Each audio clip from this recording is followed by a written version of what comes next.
Karla. Welcome to my channel.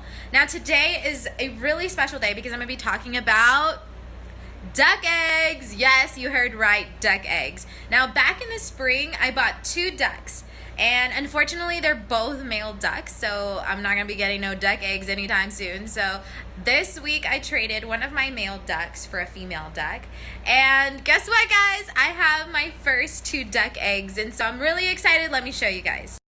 Okay, y'all, so these are the duck eggs right here. They are larger than the chicken egg. They also have more protein. They have 9 grams of protein versus a chicken egg that has 5 grams. And a duck egg also is supposed to have more essential vitamins and minerals. So let's crack these babies up and see what they look like inside.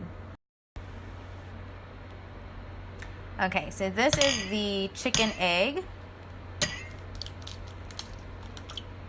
Okay.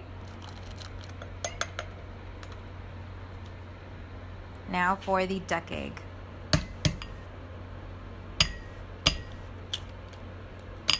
Dang, it even has a harder shell.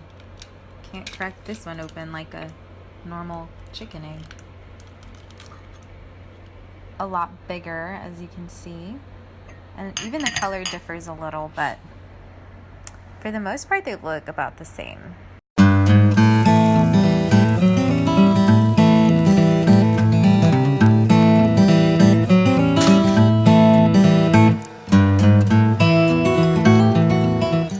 I've cooked the duck egg, I've spread my avocado on my toast, I'm enjoying my breakfast, and gotta love that avocado toast, y'all. So as far as I can tell, there's not a difference between the chicken and the duck egg taste. They both taste the same to me. But hey, now I've got duck eggs, hey! Just kidding, y'all. Anyway, hope you guys enjoyed this video. Hope to see you soon. As always, with love, Karla.